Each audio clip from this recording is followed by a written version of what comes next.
No spin, no bias, no censorship, and no reason to go to bed. That's Dan Wootton Tonight, Monday to Thursdays from 9 on GB News. Hello there, I'm Eamon Holmes. And I'm Isabel Webster. And we hope you can join us for Breakfast with Eamon. And Isabel. You make me laugh out loud, belly laugh. Is that important first thing in the morning? Yeah, absolutely. And there's me trying to be deadly serious. News is a serious business. Yeah, I have to rein you in sometimes. Well, it doesn't stop us laughing at it. It doesn't stop us having an opinion on what's going on. Yeah. And it certainly will not stop us reflecting what you think. Weekdays from 6 to 9:30 on GB News.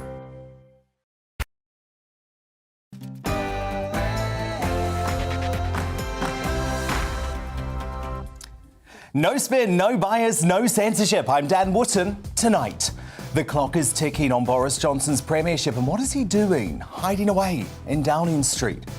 But is he actually in a stronger position than ever to prove he's the man for the job? My open letter to the PM on how he can take back control of his party in a special digest shortly. Then I'll get the thoughts of my superstar panel, the Conservative commentator Dominique Samuels, social media activist Adam Brooks, and the journalist and author Amy Nicol. And at 10 p.m, I'll ask them, should we seriously entertain Rishi Sunak, whose tepid support of the PM raised eyebrows in Westminster and beyond, as Boris Johnson's successor? Or do the Tories not realise how good they've got it? Nadine Dorries is one of the senior cabinet members still in the PM's corner. Don't accept that he's in the wrong. What I support the Prime Minister in is his apology. He said very clearly that he understood the upset and the anger. GB News star Mark Dolan agrees and says the party are at risk of capsizing if they rock the boat. He'll join me as the outsider at 10:45. Ahead of tomorrow's crucial debate in Parliament, I'm asking, should the licence fee be scrapped? The man behind it, Tory MP Peter Bone, will go head-to-head with one of the BBC's most beloved broadcasters, their former royal editor, Jenny Bond. That's in the clash. Plus, has the Beeb gone so diversity mad it risks driving away its formerly loyal staff? Well, presenter, or now former presenter of Radio 4's quote-unquote Nigel Rees, who quit the corporation after 46 years due to its political correctness, is finally free of the shackles of Auntie, and he'll be telling all about how horrific it is to work there at 10:20. Why is Mark Drakeford getting away with continuing to force the UK's most extreme COVID restrictions on the poor Welsh people? Well, political commentator Richard Taylor takes a stand for his home nation in Uncancelled. Was silencing debate on the Wuhan lab leak for the sake of international harmony one of the most indefensible decisions of the pandemic? I say yes, but I'll get the verdict of top US journalist and podcaster Megyn Kelly at 9:30. And do we need to launch a diplomatic war against China after spy Christine Lee was found to have infiltrated the heart of Westminster? I'll get my panel's verdict in the media buzz. Plus, of course, it's a big day for the papers. We'll get tomorrow's front pages hot off the press. And before the end of the show, crown another Greatest Britain and Union Jackass too. This is Dan Wootton Tonight. Let's go.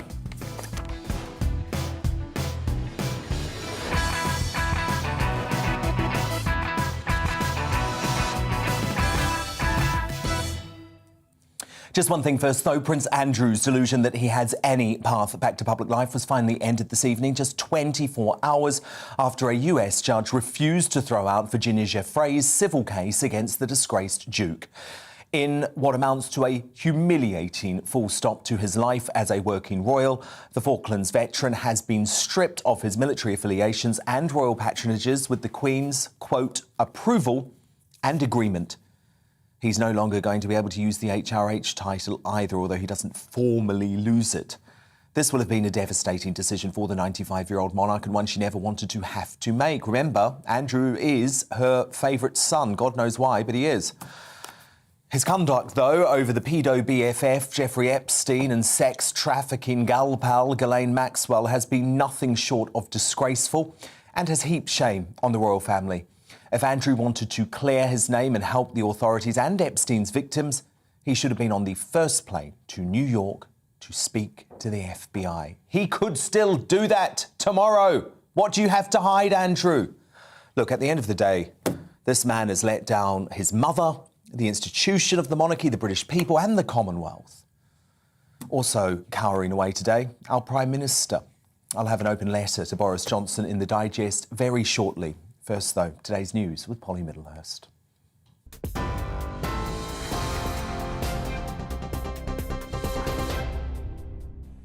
Dan, thank you. I'm Polly Middlehurst at GB News. The top stories this hour. As you've been hearing, Buckingham Palace has announced the Duke of York's military affiliations and royal patronages have been returned to the Queen. Prince Andrew, who faces a civil lawsuit in the United States over allegations of sexual assault, is defending his case as a private citizen. Additionally, a royal source has said the Duke of York will no longer use his HRH title in any capacity. The royal commentator, Dickie Arbiter, told GB News he's not surprised by the announcement. Whenever he comes out of this, whether it's an out-of-court agreement or whether it actually comes to trial and he does clear his name, this has been dragging on for too long. And I don't think people will want to have that association with him. And therefore, he's now a bit of a busted flush. It's unfortunate, but he shouldn't have got himself into that position in the first place. Dickie Arbiter. Well, in other news today, MI5 has warned MPs that a Chinese agent called Christine Lee is covertly interfering in UK politics on behalf of the Chinese Communist Party. The Labour MP Barry Gardner received more than £500,000 in donations from Christine Lee before MI5 issued the warning. He says security forces have assured him none of the improper funding Miss Lee channelled relates to his office. The Labour Party and Lib Dem leader Ed Davey each received some £5,000 from Lee. The former Conservative Party leader, Sir Ian Duncan-Smith, who's been involved helping Hong Kong Chinese people flee the communist regime, told GB News their lives may be at risk. It's not just a light, sort of easy-read novel. This is actually serious. As I say, lives could easily be at risk as a result of the activities of these people. Chinese government is a brutal organization. It brooks no dissent, and it deals with people like me and others who are now sanctioned by them. So we need to take this very seriously indeed, and we need to know more. Ian Duncan-Smith. Police investigating the suspected murder of a primary school teacher in Ireland say no stone will be left unturned in bringing her killer to justice. 23-year-old Aisling Murphy was killed on Wednesday afternoon as she jogged along the Grand Canal in County Offaly. A 40-year-old man has been arrested and is being detained at Tullamore Garda Station. The Crime and Policing Minister, Kit Malthouse, says he supports the Prime Minister but thinks he was right to apologise for attending a drinks party in the Downing Street garden during lockdown. Well, I think he was right to apologise, and absolutely I do support him. I think over the last couple of years he's done an extraordinary job bringing us through the pandemic. Don't forget the Prime Minister almost died in hospital because of COVID, right? This was a very, very difficult time in our national history, and we understand, and as the Prime Minister said in the House yesterday, why people are so angry about the allegations that have been made in Downing Street. We've got to let that inquiry conclude, and once it does, all will become clear. Kit Malthouse. Well, just lastly, the coronavirus isolation period for people in England is being reduced from 7 days to a minimum of 5 full days. That's from Monday. The Health Secretary confirmed people coming out of isolation will need to test negative on day 5 and day 6, however. On TV, online and DAB+ radio, this is GB News. Now more from Dan Wootton.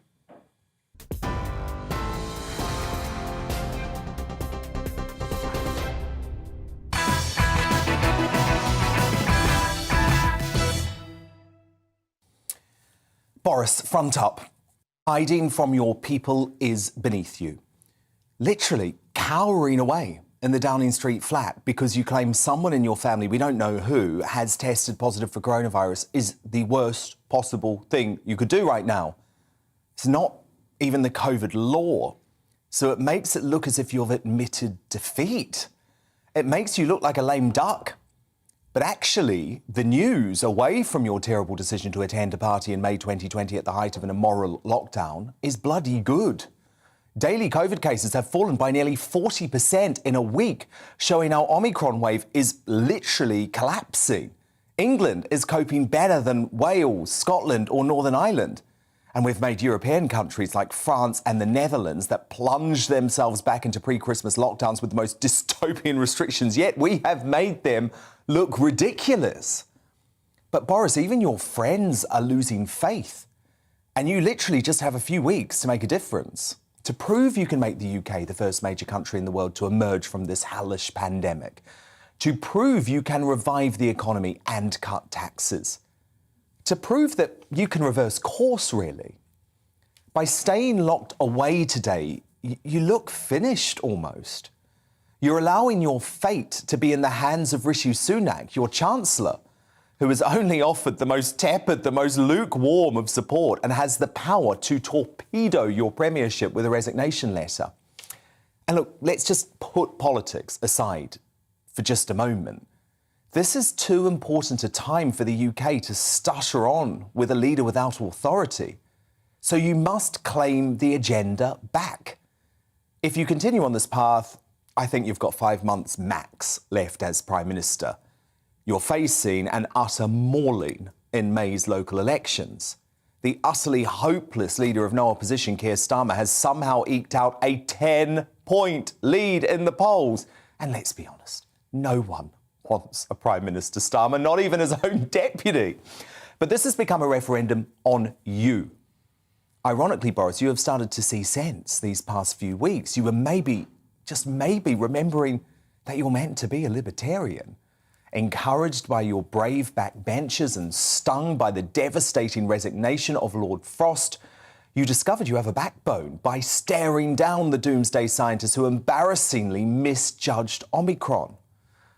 Boris, one of your allies told the Times newspaper today he's not going to resign. He's a fighter. He has more fight in him than the vast majority of people. He's frustrated that he's in this position. He's a force of nature. If there's a single person who can charge through all of this, it will be him. Never underprice that. Well, come on then, Boris. Show us you're up for the fight. Claim the initiative. Actually, just show up. Prime Ministers very rarely reclaim lost support. So, Boris, the clock is ticking to save your premiership. My superstar panel are here now. The political commentator and writer Dominique Samuels, the publican and campaigner Adam Brooks, and the broadcaster and author Amy Nicole. Dominique Samuels, whatever you think about the past 24 hours, this was a very silly decision today, wasn't it, for Boris to hide away, to cower in Downing Street. He doesn't even have COVID-19. It just looked like cowardice. And like you said, I completely agreed with every single word, if I'm being honest. It just looked like he was hiding. In my gut, I really do not think the Prime Minister is actually going anywhere. I know we're waiting for the inquiry conclusion by Sue Gray. I don't think he's going to resign. I don't want him to resign. And look, you've been a harsh critic. I've been the Prime Minister's, harshest critic. I've said so many things about him, but at the moment, he looks as though he's very, very much willing to end this COVID pantomime. I'm just waiting for the 26th of January. So forgive me for not giving in to this media hysteria where people are shouting at him for having this party. And yes, it was abhorrent whilst people were suffering. But these are the same people that have clamoured for more lockdowns and more life-destroying measures. And if I'm being honest, they have some responsibility for this as well. It's clear that the Prime Minister didn't believe in the rules, and that's probably why he's broken them like 9 times now. Because the rules are an ass. They're stupid. They don't make sense. And that's why, look, this may sound insensitive. I'm partly glad this has happened because it's shown that a lot of the people making the rules clearly didn't feel that much under threat by COVID. So therefore, the rest of us should be allowed to live our lives now, especially in light of this. Yeah, and we've seen it throughout the pandemic, haven't we? Cummings, Hancock, Drakeford, Cummings, Starmer. he's very ironic. None of them followed the damn rules. Adam Brooks, you actually think there's an orchestrated campaign against the Prime Minister, potentially to try and keep Plan BS going beyond January the 26th? 100%. And what's your theory? I think Cummings has got a black book of numerous things that Boris has done wrong. Yeah, and the rumour is, of course, that Cummings has leaked a lot of this information. He did reveal the existence of the party on his Substack blog, and also, Adam, is said to be supporting the Chancellor, Rishi Sunak, to be the next Prime Minister. So I think Boris would do well to survive this, but I think he can survive it. And again, you know, I've had two opinions. I'm angry at Boris for some of the things he's done to, especially my industry, over the last 2 years. But if someone like Rishi Sunak or Liz Truss was Prime Minister, we would have had exactly the same restrictions. Do you think? Yeah. I do, 100%. It would have been the same CMOs, the same scientists, the same advisors. But one thing I'm sure is if Michael Gove was our Prime Minister over the last 2 years, things would have been a lot worse. God, that's literally my worst nightmare. Right, so I'm in the camp. Look, I've loved Boris at times, I've loathed him at times. But I'm in the camp at the moment, it's better the devil you know. Yeah. Well, I'm in the same place, actually, because I will forever credit Boris with getting Brexit done. No other political leader in the UK would have made that happen. How did he get it done, though? By doing what he does best, by lying. He lied on the side of a bus. No, he didn't. Oh, that. Amy, more money goes into the NHS now every week, more than the 350 million He got pledge. it done by respecting the vote of the electorate. I'm being prepared. That's how he got it done. Talk to the electorate before. No, but Amy, can we just put the whole bus thing to let's rest? go back. Let's back it up. No, I just want to talk about the bus. Yeah. Okay, for one moment. It was Because red. everyone talks about the battle bus. What was it? 350 million? Is that what the figure was? A week.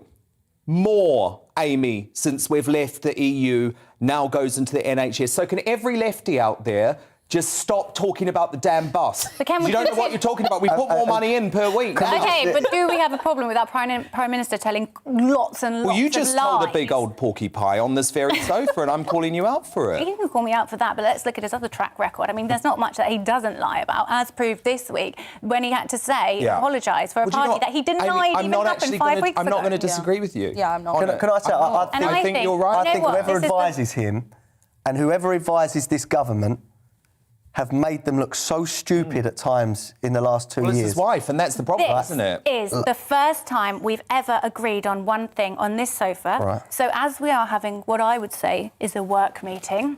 Oh, God. BYOB! Do you not understand? I have a booze ban. We do not drink during the show. It's non-alcoholic. Oh, really? Oh, I'm teetotal. I can drink that. I can drink that one. Look, I just think that, Amy, when it comes down to it, all politicians lie. I am not defending the lie. Make it I right. know it doesn't, and I'm not defending the lie for a single second. I'm not. But the point is, folk like you, massive Ramonas, have always wanted Boris out. This is their moment, isn't it, Dan? Yeah, Lord You is have, on it, Amy, said it. Amy, He tweeted you it. have always wanted Boris I've out. always Just admit wanted it. to like him, actually, especially since when he was we haven't done a very good job of it. But I have been telling you for a while now that he is trouble, and I think it's really proved that this week. A lot of civil servants that probably work for Boris and advise Boris probably feel the same as you as well. And is there a campaign over the last 2 years to make him look silly in certain situations by advisors that are in government?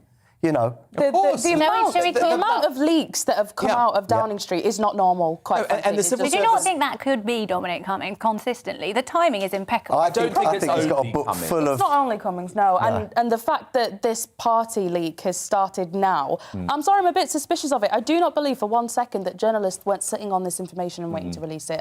That's my theory. I'm not saying it's true. I just find it a bit suspicious. But I will agree with you that the options are poor. I mean, if we're going to talk about Rishi Sunak, the man that is tighter than a nun's crutch. Well, let's talk about him later on in the show, actually, because, of course, there's a big campaign that he is waging behind the scenes. And I do want to look into that in more detail. But I do think Boris needs better advisors, Adam. And I think whoever advised him today to be unnecessarily cautious, because it's not the law that if you've come into contact with someone who has COVID, if you're a vaccinated person, you don't have to stay home. I think it was cowardly, actually, and it's so frustrating. It's his fridge moment, another fridge moment, It's isn't another it? fridge moment when he hid in the fridge when Piers Morgan was trying to interview him. And actually, it's like, I want to see Boris out there because, a lot of people care about the party, and I understand why, but a lot of people care about Boris taking us out of this pandemic, dealing with the cost of living crisis, trying to cut taxes in some way. So let's see you, Boris. But again, he's another lie. But again, he's being controlled by the media and journalists, essentially, that are baying for blood 24/7. If I'm being honest, it was clear that Boris never actually believed in lockdowns or restrictions, and I think the parties are evidence of them, as I've said. So why did he continually bow down to the scientists? And it's been proven that they were wrong, so he was right all along. He didn't have enough of a backbone, because here, Adam, was the first time he stood up to them. Yeah.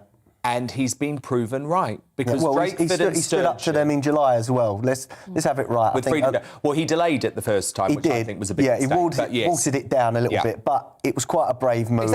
Exactly. So both times that he has stood up to the scientific establishment, Sage, Ferguson, the lot of them, it's been a success. And the lockdowns were not a success. Look, but there was it's so enormous frustrating. public support for that initial lockdown. People wanted it to happen. Like, it arguably was too late with the first lockdown. The reason why people want it, though, is there is this consistent campaign to make people scared. Of course. And by the way, when people say lockdowns are successful, they haven't looked at the data. We had already voluntarily locked ourselves down by the time the government announced all of those initiatives. And there was no reason for healthy young people to be locked in their houses. In fact, you know what? It would have been so much better for the health of the nation if those healthy, young, immune people had been allowed to go out and mix and build herd immunity. There was a Dutch study at the time, which I was tweeting all the time, that said, if you close hospitality, bars, restaurants, you're displacing these people somewhere else. Yeah. And we know that the home was the worst place. And also, you're delaying the inevitable. Because look at France and look at the Netherlands with Omicron. Ridiculous restrictions. I mean, Macron stopped the French people from eating food or drinking on public transport. One thing that is really important is when the 26th of January comes up, the Prime Minister is going to be more cautious about being liberal with removing restrictions because of this. He's going to be seen as irresponsible. And the second thing is, I do feel as though this Partygate has actually distracted people from the fact that his strategy is actually being correct. It has. And lockdowns don't work. Which is why it's a massive own goal. That we should never be in a situation again where we stop people going into when their loved ones are dying. I agree. We stop people going to the funerals. That is completely inhumane. Why has it took a party for the left to suddenly stand up? I know. Look, this is one thing. I've called it out how many times on Twitter. We've been saying it. Should have been standing up for people's rights and not got involved in all this propaganda and such, you know. And they never did. They never did. Adam Brooks, Dominique Samuels, Amy Nicole. Take that no secco away, Amy. We'll have it after the show. Very professional here. Now, still to come. Is it time the scientific and political establishment were taken to task over their shocking silencing of debate on the Wuhan lab leak? I'll get the verdict of top US journalist Megyn Kelly at 9:30. But up next in The Clash, as MPs prepare to debate the licence fees future tomorrow, I'm asking if it's time it was scrapped altogether. The man behind that debate, Tory MP Peter Bone, will go head-to-head with one of the BBC's most beloved broadcasters, their former royal correspondent Jenny Bond. But of course, your verdict is the most important to me. Email me, dan@gbnews.uk, tweet me @gbnews, and we've got a poll running there right now too. Hi there. Clear and frosty for many overnight, and then some dense fog patches to contend with first thing Friday. Otherwise, it will brighten up through the day, many places seeing sunshine by the afternoon under this area of high pressure. It's near the centre of this high pressure where we're likely to see the dense fog and frost. Much of England and Wales then, but Scotland and Northern Ireland a bit more of a breeze, more cloud, and some persistent rain moving through the Northern Isles during the evening, pushing into the north of the mainland overnight. With the cloud and the breeze in the far north, well, it's going to stay frost and fog free here, but further south under clear skies, well, it's going to be a particularly chilly start to Friday. -2, -3 Celsius typical temperatures as we wake up, and those dense freezing fog patches in places. The greatest signal being West Midlands, Welsh Marches, West Country, and some of these fog patches in places could last throughout much of the day. Where that happens, it will stay really quite chilly. But otherwise, once the fog's gone, sunshine replaces it across much of England and Wales. Some brighter spells for Scotland and Northern Ireland, but that persistent rain in the far north still around, albeit petering out by the afternoon. And then we do it all again on Friday nights, effectively. Clear skies across much of England and Wales, widespread frost, and some dense fog forming. This time the greatest signal on Friday night will be across eastern parts of England. I think low cloud more likely further south and southwest because of a bit of a breeze here, and perhaps fog and frost free towards the southwest. Some sunshine in places as we start off Saturday, but an awful lot of low cloud, mist and fog will linger, and it will linger through the morning and into the afternoon in places, especially eastern England. Feeling cold where that happens, but generally the trend through the weekend is for it to become a touch milder, and we'll even see some sunshine, especially in the north on Sunday.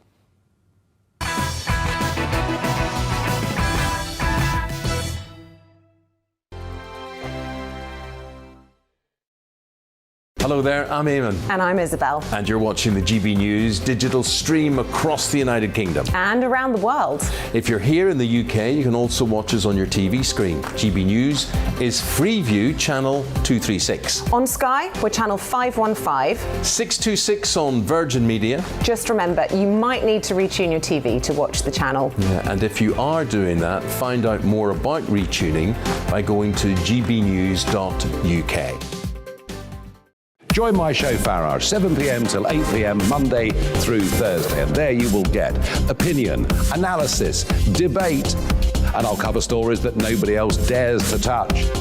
And then for the last 15 minutes, talking pints. We're over a drink. We have a civilized conversation with someone. We very often disagree, but we do it in a grown-up way. Come and join me on Farage.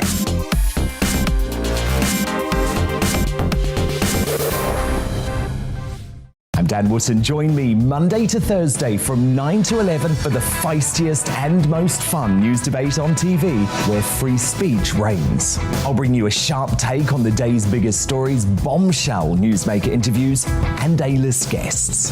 And I guarantee you, no spin, no bias, no censorship, and no reason to go to bed. That's Dan Wootton tonight, Monday to Thursdays from 9 on GB News. Hello there, I'm Eamon Holmes. And I'm Isabel Webster. And we hope you can join us for Breakfast with Eamon and Isabel. You make me laugh out loud, belly laugh. Is that important first thing in the morning? Yeah, absolutely. And there's me trying to be deadly serious.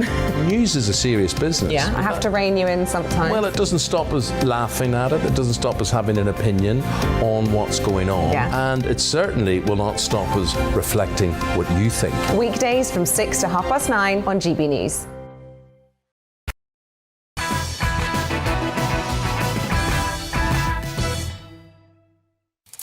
Megyn Kelly and Mark Dolan on the way, but time now for The Clash.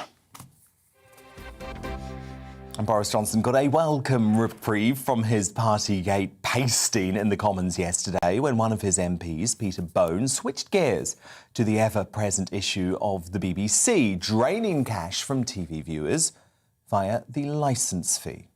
In this day and age, it's ridiculous to have a state broadcaster. It's ridiculous that people are forced to pay a fee just because they have a television. And what is totally wrong, that people who believe the BBC to be institutionally biased have to subsidise them. Mr. Speaker, will the Prime Minister, if he's free on Friday, come along and support the bill? I understand some of his strictures about the BBC, Mr. Speaker. I would also say that it is a great national institution, but I will study what he has to say with interest. Now, tomorrow MPs will debate Mr Bone's bill to abolish the poll tax and make the BBC a subscription service. But before that, it's your turn. Tell me now, should the BBC licence fee be scrapped altogether? Email me, dan@gbnews.uk, tweet me @gbnews, and that's where you'll also find our poll. I'll bring you the results very shortly, but to help you make your mind up, let me bring in Peter Bone, who will be defending his bill against one of the BBC's most beloved former faces, their royal correspondent of the past, Jenny Bond. Now, Peter Bone, let me start with you. I really feel like Boris talked tough on the BBC when he came to power, and as soon as he got into Downing Street, he's turned into a pussycat. He's done absolutely nothing to clip the Beeb's wings. Well, I think it's fair to say he's done nothing to clip the Beeb's wings. But the problem was Prime Minister had to get Brexit done, and then we were going to move forward with all these great reforms, and then look what happened. COVID hit us, and it's only just now we're coming out of COVID that we can get back to a Conservative agenda. And things like, this isn't scrapping the BBC, but it's changing it to a subscription service. So if you want the BBC, you can pay for it and have it. If you don't, like me, I wouldn't have to pay it. I wouldn't have to pay my £157 each year for something that I don't support, who I think are institutionally biased. Jenny Bond, why should Peter Bone, someone who has choice as a consumer to subscribe to various different services, why should he be forced to pay all of that money to the BBC when he believes it is a institutionally biased organisation? Well, good evening, Mr. Bone. Good evening, Dan. Well, I have to say, I do not believe that the BBC is institutionally biased. This is put about, but I would, with respect, say that perhaps you have not worked for the BBC for 26 years in the body of the newsroom as a senior news editor, a senior news correspondent, and subsequently in the further 20 years still work for them. I presented the Today programme with Brian Redhead, with John Humphreys, with Sue McGregor, presented the news with Peter Sissons, with Anna Ford. I didn't know any of their political beliefs. None of us knew one another's political beliefs. It is not biased. We get slated, the BBC, I should say, because I don't work for them anymore, but they get slated from left and from right.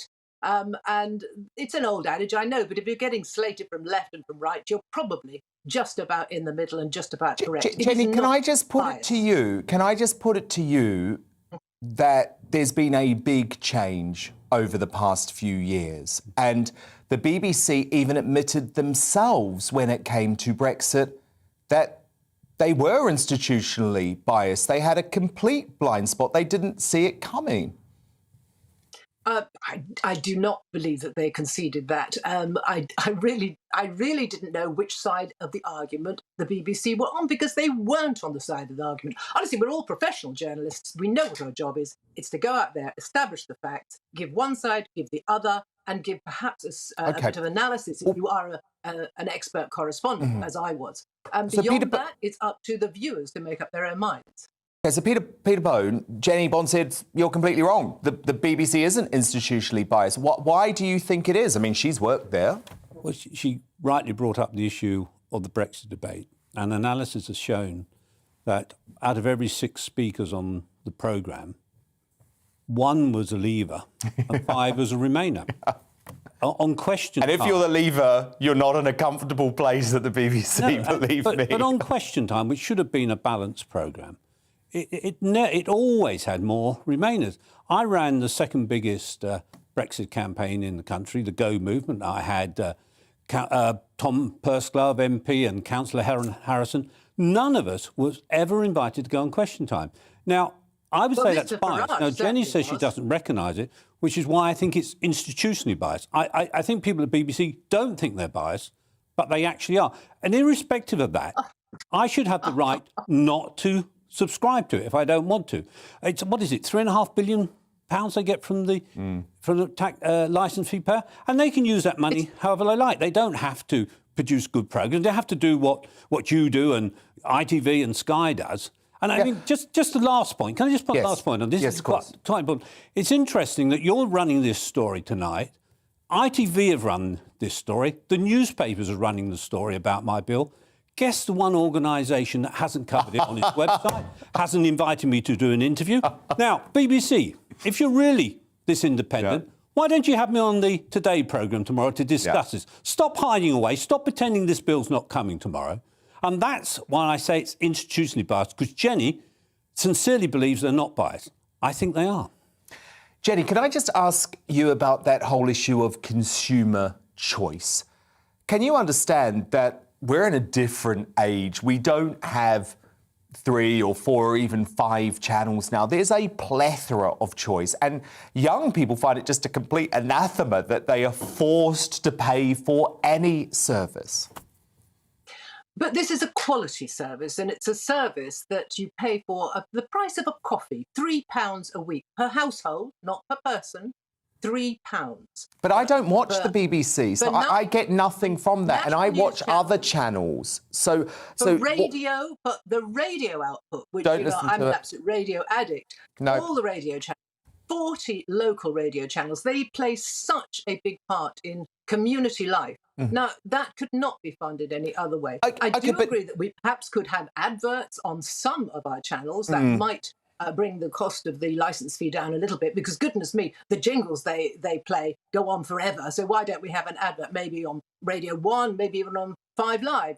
But to be able to watch television, quality television, which is admired and respected around the world, not just the news service, but the rest of it, without advert breaks, is a price, worth a cup of coffee. OK, but Peter, for me, I don't watch BBC TV, I don't listen to the radio, and it infuriates me that I still have to pay the licence fee because I want to watch any television. That's what's so unfair about it, right? Yeah, I mean, just go back to Jenny's point. Maybe the BBC in the past did make high-quality programmes, but this year, of the 15 documentaries that are being nominated for a BAFTA award, only one of those is from the BBC. So it does appear to me, when we only had, 3 television stations, BBC One, BBC Two and ITV, that argument could be made. But there are plenty of other organisations now making high-quality programmes, and I have to say, in many cases, better than the BBC. Jenny, do you think there's also very much admired around the world? I mean, you've travelled the world, Mr. Bear, and I'm quite sure it's as much as I have. And I have to say that the respect that is put towards me, because I work for the BBC, but generally towards this global network is extraordinary. They are so envious of the quality of our programming. I agree that other networks are coming up as well, but I go back to my point that it is just a price of a cup of coffee for a vital and really... But we're forced to all pay that. Jenny, can I just ask you about the idea of patriotism in the BBC? Because I fully concede that when you were there, and I think the BBC was still great in the late 90s, actually, it was a patriotic place to be.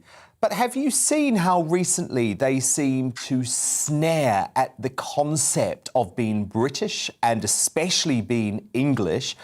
They are refusing to reinstate playing the national anthem at the close down before going to BBC News every night on BBC One. And you saw 2 of their presenters on BBC Breakfast quite literally laugh because a Conservative cabinet minister displayed the Union Jack flag behind him. Why do you think the BBC seems to hate Britishness and Englishness these days? Well, that's nonsense, Dan. Of course they don't. And all this, I mean, for goodness sake, you're talking about moving with the times. I mean, do we want the national anthem? Do we want to stand up for the Queen in our lounge as the network closes down? I think it would be an important thing. We have moved with the times.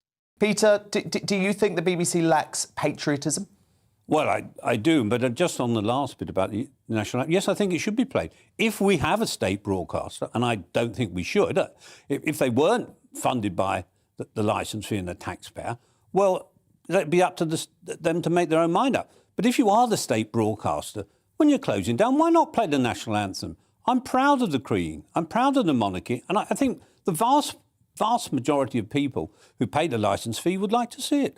Yeah, I agree. I think it would alienate the BBC even more from the younger generation, which Dan says we are alienated from, which is probably true. They don't watch it anyway. They don't watch it anyway. But look, fascinating debate. Thank you so much for having that. That was Peter Bone, the Conservative MP and former BBC royal correspondent Jenny Bond. Bye-bye. So who do you agree with? Well, Keith on Twitter says, who actually watches the BBC? The biased and woke channel of the year. I'm with you there. Phil on email says, Dan, of course the licence fee should be scrapped. It's completely outdated. Are there any other countries where you have to pay an annual fee to watch TV?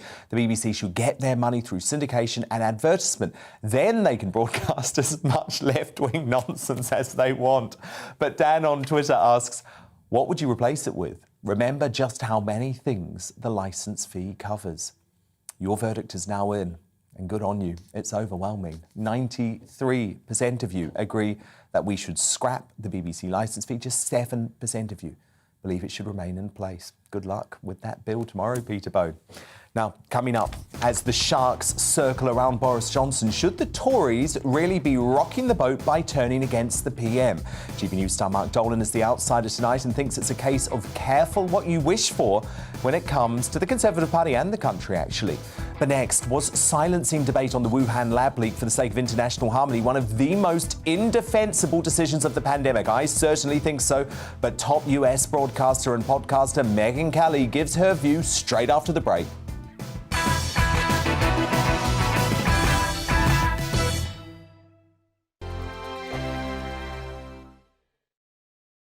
Hello there, I'm Eamon. And I'm Isabel. And you're watching the GB News digital stream across the United Kingdom. And around the world.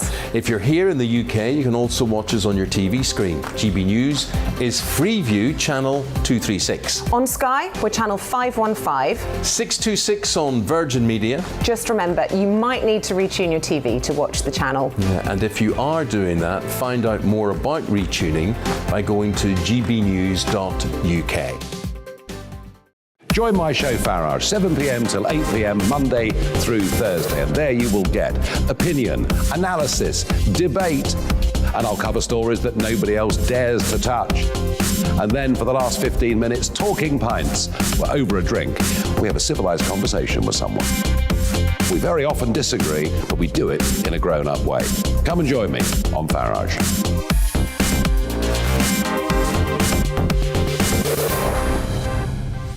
I'm Dan Wootton. Join me Monday to Thursday from 9 to 11 for the feistiest and most fun news debate on TV, where free speech reigns. I'll bring you a sharp take on the day's biggest stories, bombshell newsmaker interviews, and A-list guests. And I guarantee you, no spin, no bias, no censorship, and no reason to go to bed. That's Dan Wootton tonight, Monday to Thursdays from 9 on GB News. Hello there, I'm Eamon Holmes. And I'm Isabel Webster. And we hope you can join us for Breakfast with Eamon. And Isabel. You make me laugh out loud, belly laugh. Is that important first thing in the morning? Yeah, absolutely. And there's me trying to be deadly serious. News is a serious business. Yeah, I have to rein you in sometimes. Well, it doesn't stop us laughing at it. It doesn't stop us having an opinion on what's going on. Yeah. And it certainly will not stop us reflecting what you think. Weekdays from 6 to 9:30 on GB News.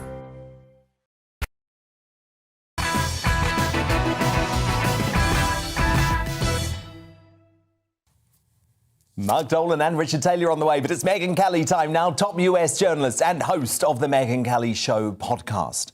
More evidence is emerging that the scientific and political establishment covered up the origins of the COVID-19 pandemic.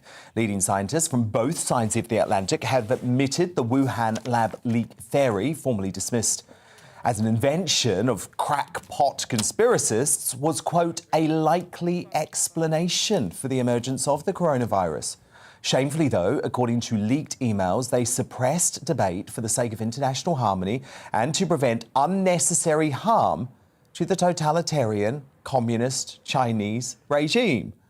Megyn, I mean, this one blows my mind because you know what actually is unnecessary harm, right? The loss of over 5.5 million lives across the globe because China covered up what happened and probably covered up the fact that this was a massive muck-up on their part right from word go. And so did we. That's how it's looking.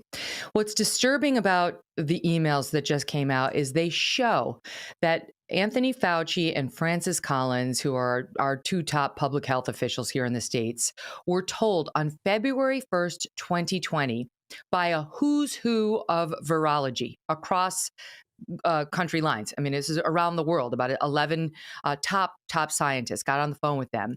And according to these emails, told them that this most likely came from a lab, that they had taken a look at the genome, the sequence of this COVID virus, and that it looked to the scientists like this came from a lab after either being intentionally manipulated or perhaps just leaked inadvertently, but from a lab. And within one day, Francis Collins was getting another email from one of those guys, and Fauci received it as well, who was doubling down on that, saying, I'm telling you, my top scientists here, there's a guy, I'm trying to get the names, Robert Gary of Tulane, Michael Farzan of Scripps Research, and a third guy as well, quote, can't think of a plausible natural scenario, meaning one where it came from a bat. The other guy, quote, has a hard time explaining this outside of a lab. But those same guys who were on that conference call and who were named in that email on February 2, 2020, wrote an article in April in Nature magazine saying the lab leak theory is for conspiracy theorists. It's a crackpot theory, and said that that weird thing that is in the virus, it's called a furin cleavage site, that can happen in nature. That could happen. And you know what? Very soon, we're going to find the bat in which it's present, in which it happened. And by the way, Dan, it shouldn't just be one bat. It should be multiple bats. It should be thousands of bats if it had emerged naturally in nature, because the virus, once it hit humans, was incredibly contagious right from the get-go. And that doesn't happen. What the scientists say is that the only way it starts in humans, super contagious, is if it spent a lot of time getting better at contagion in animals or elsewhere, or if the virus was deliberately manipulated to make it more contagious in humans. Guess how many bats they've found with this coronavirus? Zero. There aren't any. None. Not one. And with the previous coronaviruses like SARS and MERS, they found thousands of them. Thousands. They were able to see it in animals prior to it jumping to humans. In this, nothing, which is totally supportive of the fact that this began in a lab. And it just so happens the Wuhan lab, where they study bat coronaviruses. But there's more to the story. Okay, because what we now know is that we, the United States, we were funding this Eco Health Alliance group run by Peter Daszak, this sketchy character. All right, this guy's on camera lying repeatedly about this whole situation. We gave his group money to do research that looks very much like gain of function, where you take a virus and make it more contagious to humans or more lethal to humans. And now what we know is that also, in addition to what we definitely gave him, and he worked with the Wuhan lab on it, he applied for a separate grant from, it's called DARPA. It's the United States' Defense Advanced Research Projects Agency. And what did he want to do? Exactly the thing that we believe now was done to this virus. Take a bat coronavirus and insert this furin cleavage site that would make it far more contagious and transmissible to humans. But the defense agency said, no, that's a bridge too far, Peter Daszak. You can manipulate viruses, but that seems really dangerous, so we're not going to fund that. But what the scientists are now saying, Dan, is that apparently it's an open secret in scientific circles that a lot of times you'll go and you'll sort of, you know how they say it's easier to ask for forgiveness after the fact than permission before. You'll start the experiment and then you're like, maybe I'll just put down on paper that I'm asking for permission. And so what scientists are saying is that it makes it almost even more likely that Peter Daszak was already doing this.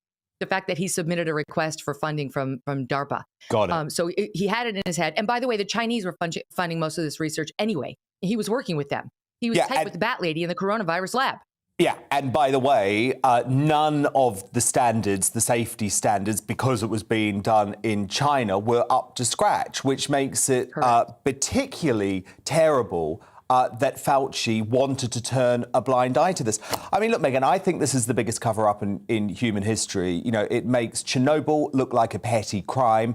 I have been saying that since 2020. The problem is, if you said that, you were immediately called a Trump supporter, and that's where politics is at play, right? But Fauci is implicated in this, and what's he saying about it? Oh, this was raised by Rand Paul, Senator Rand Paul of Kentucky, at a hearing before the U.S. Senate yesterday.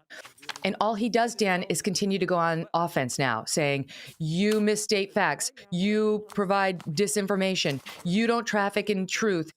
Fauci has already admitted that he believes in telling the public, quote, the noble lie, if King Fauci thinks it's in our best interest.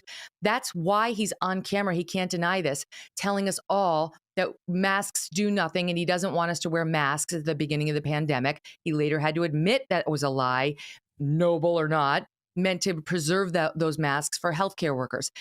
In these documents, what we see is his counterpart, Francis Collins, saying explicitly, and I wrote down the quote, he doesn't want this lab leak theory. They're talking about the lab leak theory, being pushed out there because it would, quote, do great potential harm to science and international harmony, as you said in your intro. Well, Peter Daszak also opposed the public release of the virus sequence because that's the thing that shows you it's been manipulated to be more contagious in a way that you do not find in this class of animals in nature, not in this class of bats. But anyway, Megan, the appeasement we shouldn't release the virus China, sequence because it would bring, quote, very unwelcome attention. I know, and it's the appeasement of China that just makes me sick. Because, OK, we knew the World Health Organization was appeasing China. We knew that. But for Fauci to be appeasing China after what they did to the world, it makes me physically ill. Well, I mean, I think you're being almost too kind to him because, for sure, there's cover-up for China, but he's covering his own backside. Well, yeah, because he was in charge. Yeah. There's no way he did. He knew Peter Daszak had this grant. He knew that there was a gain-of-function moratorium that Daszak was getting around. He knew about, undoubtedly, it hasn't been proven, but that he knew about the grant Daszak requested from DARPA, and he knew we weren't overseeing that lab in which we knew that the Communist Party of China, the Chinese Communist Party was there, and also their military was there, and that there was a secret part of the lab where they were working on biological weapons. So Fauci knew all of this, but he's been so deified, Dan, that the mainstream press over here just lets him get away with not answering these questions, which we all really need answers to. Which is another huge mistake here. I mean, we've done it in the UK too, Megan. Do you know our equivalent of Fauci has just been granted a knighthood? We're still in the pandemic.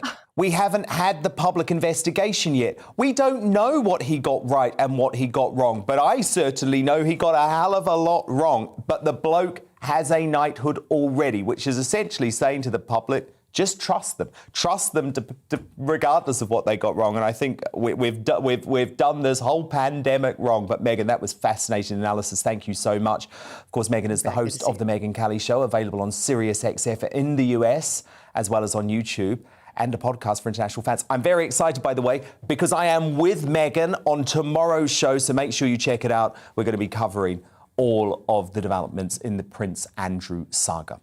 But coming up, as the Chancellor offers only flimsy support for Boris, is it time Rishi Sunak moved next door and took the top job? We'll debate that and give you a first look at tomorrow's newspaper front pages in the media buzz from 10. But first, as Boris loyalists come out in defence of the Prime Minister, don't accept that he's in the wrong. What I support the Prime Minister in is his apology. He said very clearly that he understood the upset and the anger. should other MPs fall into line and do the same for the sake of the party? GBNews star Mark Dolan thinks so. He's the outsider next. Hi there. Clear and frosty for many overnight, and then some dense fog patches to contend with first thing Friday. Otherwise, it will brighten up through the day, many places seeing sunshine by the afternoon under this area of high pressure. It's near the centre of this high pressure where we're likely to see the dense fog and frost. Much of England and Wales then, but Scotland and Northern Ireland a bit more of a breeze, more cloud, and some persistent rain moving through the Northern Isles during the evening, pushing into the north of the mainland overnight. With the cloud and the breeze in the far north, well, it's going to stay frost and fog free here. But further south under clear skies, well, it's going to be a particularly chilly start to Friday. -2, -3 Celsius typical temperatures as we wake up. And those dense freezing fog patches in places. The greatest signal being West Midlands, Welsh Marches, West Country. And some of these fog patches in places could last throughout much of the day. Where that happens, it will stay really quite chilly. But otherwise, once the fog's gone, sunshine replaces it across much of England and Wales. Some brighter spells for Scotland and Northern Ireland, but that persistent rain in the far north still around, albeit petering out by the afternoon. And then we do it all again on Friday nights, effectively. Clear skies across much of England and Wales, widespread frost, and some dense fog forming. This time the greatest signal on Friday night will be across eastern parts of England. I think low cloud more likely further south and southwest because of a bit of a breeze here, and perhaps fog and frost free towards the southwest. Some sunshine in places as we start off Saturday, but an awful lot of low cloud, mist and fog will linger, and it will linger through the morning and into the afternoon in places, especially eastern England. Feeling cold where that happens, but generally the trend through the weekend is for it to become a touch milder, and we'll even see some sunshine, especially in the north, on Sunday.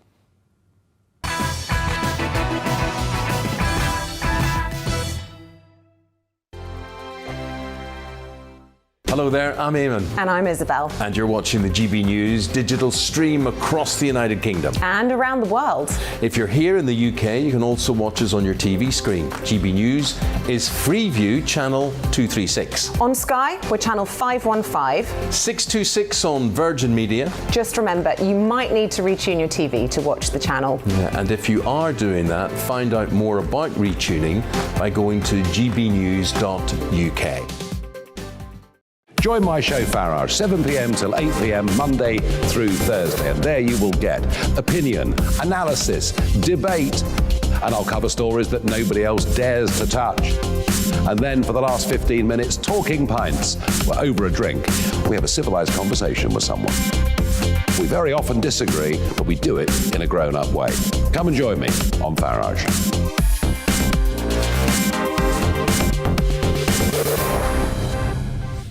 I'm Dan Wootton. Join me Monday to Thursday from 9 to 11 for the feistiest and most fun news debate on TV, where free speech reigns. I'll bring you a sharp take on the day's biggest stories, bombshell newsmaker interviews, and A-list guests. And I guarantee you, no spin, no bias, no censorship, and no reason to go to bed. That's Dan Wootton tonight, Monday to Thursdays from 9 on GB News. Hello there, I'm Eamon Holmes. And I'm Isabel Webster. And we hope you can join us for Breakfast with Eamon. And Isabel. You make me laugh out loud, belly laugh. Is that important first thing in the morning? Yeah, absolutely. And there's me trying to be deadly serious. News is a serious business. Yeah, I have to rein you in sometimes. Well, it doesn't stop us laughing at it. It doesn't stop us having an opinion on what's going on. Yeah. And it certainly will not stop us reflecting what you think. Weekdays from 6 to 9:30 on GB News.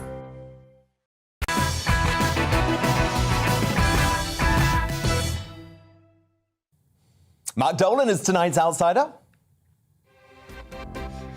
Now, Boris Johnson's Partygate cover-up has compounded the perilous state of his leadership. But while the criticism has been coming in thick and fast, the pushback has begun, with many Boris loyalists still seeing him as their ticket to electoral success.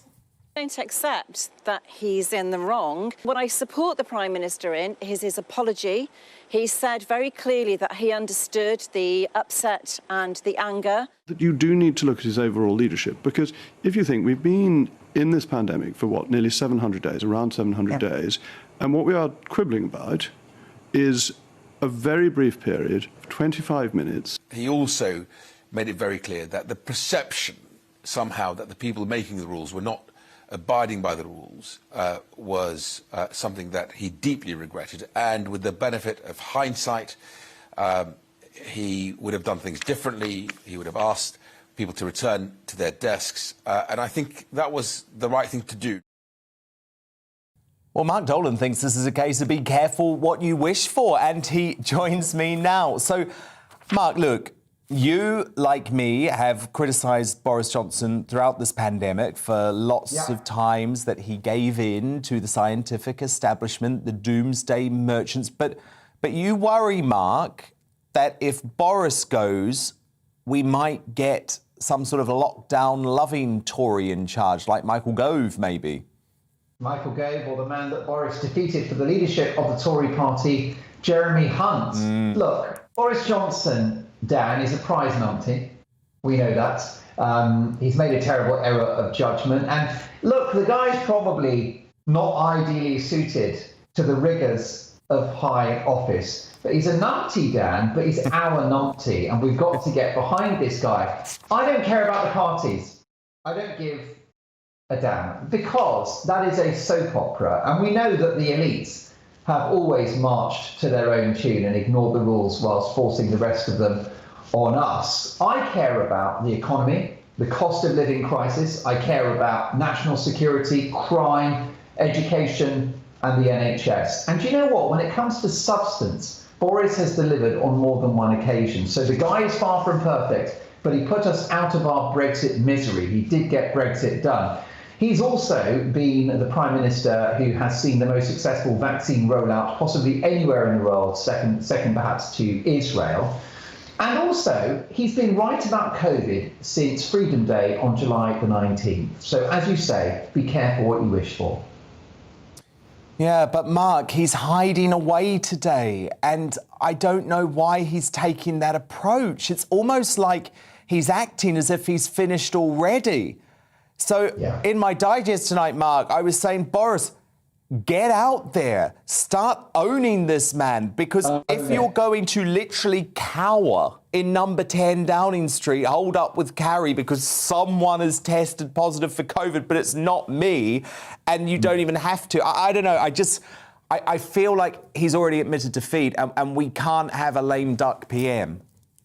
No, we can't. And I do think, notwithstanding, my view that we should stick with the guy for the time being, he was elected in December 2019, a massive parliamentary majority and a huge mandate to govern. And honestly, I mean, if you look at England, when it comes to other nations within the United Kingdom and across Europe, we've absolutely smashed it when it comes to COVID. We've managed to do Sweden light, and we've got Boris to thank for that. So in the end, I just think that calls for his resignation are premature. I do think he's on his way out, but he may have longer than people anticipate. Mark Dolan, fascinating analysis. There'll be much more of this with Mark over the next 3 nights here on GB News at 9 p.m.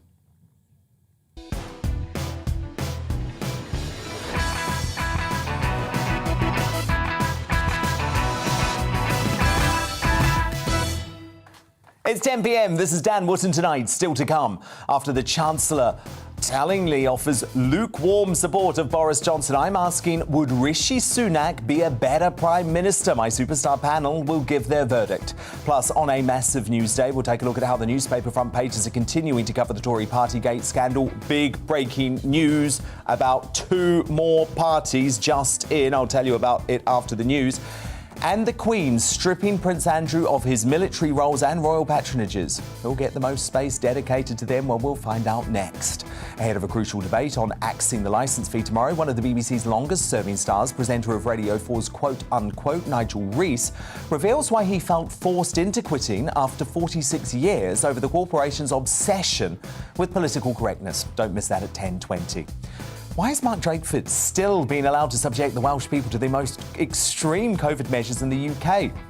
Political commentator Richard Taylor stands up for his home nation in Uncancelled. Plus, another horrifying snapshot of life in the COVID dystopia that is Australia has gone viral. Look how this poor woman was treated for refusing to show a vaccine passport. I'm happy to provide my name and address. I am happy to provide my name and address. When will Aussies finally say enough? I'll show you much more of that as the media buzz continues this hour. Plus, as ever, I'll crown today's greatest Britain and Union jackass before the end of the show. Do stay up with us. First, though, the news at 10 with Polly Middlehurst.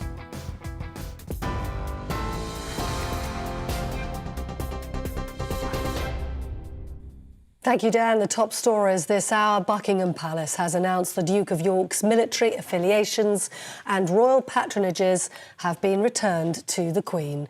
Prince Andrew, who faces a civil lawsuit in the United States over allegations of sexual assault, is defending his case as a private citizen. Additionally, a royal source has said the Duke of York will no longer use his HRH title in any capacity. The royal commentator, Dickie Arbiter, told GB News he isn't surprised by the announcement. Whenever he comes out of this, whether it's an out-of-court agreement or whether it actually comes to trial and he does clear his name, this has been dragging on for too long. And I don't think people will want to have that association with him. And therefore, he's now a bit of a busted flush. It's unfortunate, but he shouldn't have got himself into that position in the first place.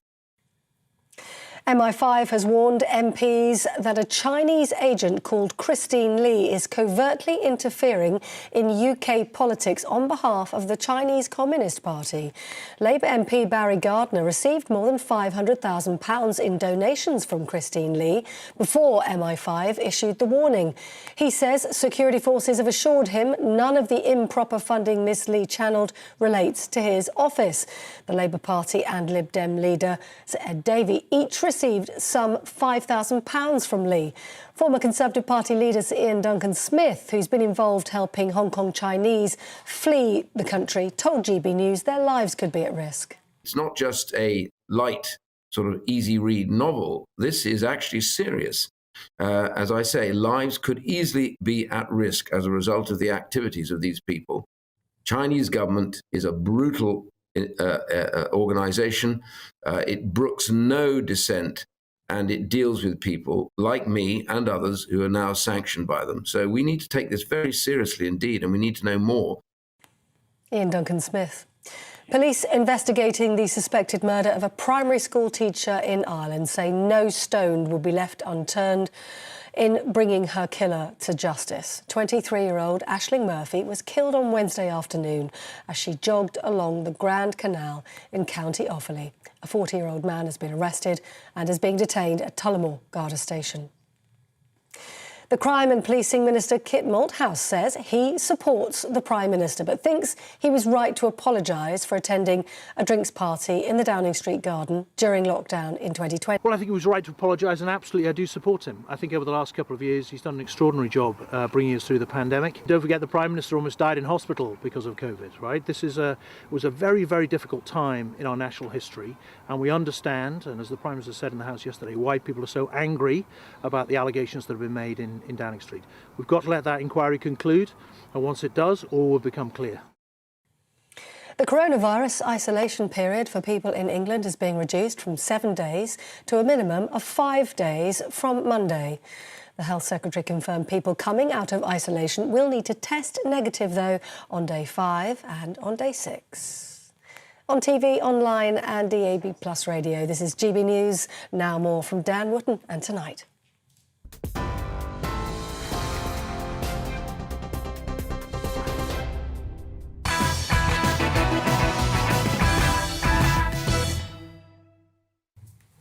Tomorrow's News Tonight now in our Media Buzz. Let's kick off with the very first look at the front pages hot off the press. And interestingly, the two main tabloid titles both going with the royal story rather than Boris Johnson. And they've also gone with the same headline too. So first, the Metro thrown out as Buckingham Palace announced earlier today that Andy had been stripped of his HRH titles and all military roles. The Duke of York will now face his sexual assault lawsuit as a private citizen. Boris is there, though. Take 5. The PM currently in isolation after a family member has tested positive for coronavirus, or has he just gone into hiding? Because, of course, they are not the official rules. The Sun, there you go. It's never good when this happens. Exactly the same headline. Doesn't usually happen, though, in fairness. Prince Andrew's military affiliations and royal patronages have been returned to the Queen, and he can no longer use his HRH titles and will face his US lawsuit as a private citizen, meaning he can't hide behind royal privileges.